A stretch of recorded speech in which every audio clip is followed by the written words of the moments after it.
Chef Marvin's red pea soup with cow skin retains the flavor profile, but is much different than the one served out of the vat at Howie's Number One.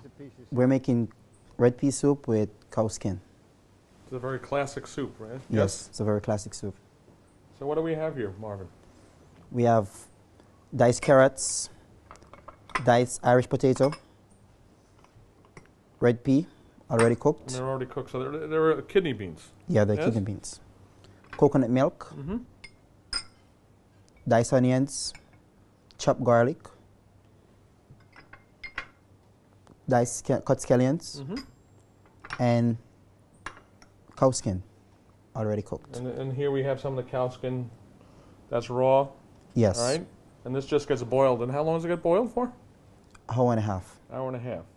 If we couldn't find the cow skin in the U.S., because I really haven't seen it at the stores, but I'm sure I can maybe find a specialty butcher or something like that, or an ethnic area. What else could I use for that? Chicken foot.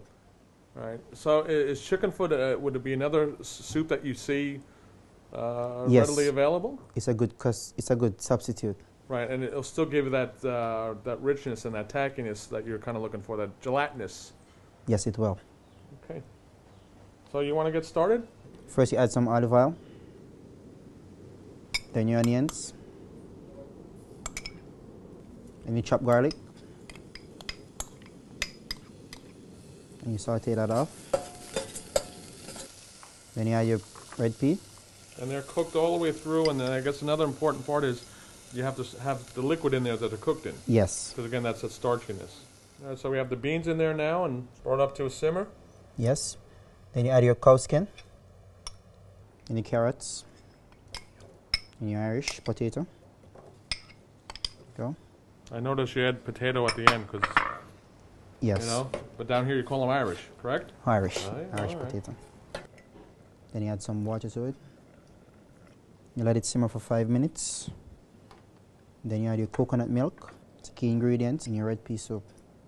So it ends up like a creamy type soup, which is Yes, very flavorful. and also very rich and gelatinous because of the skin, or Yes, if it was chicken feet, the chicken feet. Yes, it is. Then you add your scallions. Fresh thyme.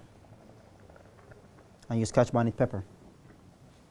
Which gives it a wonderful flavor. And you put those in whole, so you can Yes. just pull them back out very easily. It's Easily. still going to give all the flavor. And you don't want to burst your pepper in your soup. Then it'll get too hot. Get too hot. So then it really can't cook in there too long. No, right before finish. 5 minutes before finish. Okay? A little salt to taste. Now you want to remove your pepper Uh-huh. and also your thyme. There you go. Ready to serve. Well, it looks fantastic, I'll tell you that much. I know it's a little more upscale because of the beautiful vegetable cuts, but this is something also maybe you'd see on the roadside Yes, also. So they wouldn't have these perfect culinary skills there, I'm sure. So very nice. All right, here's a red pea soup with cow skin.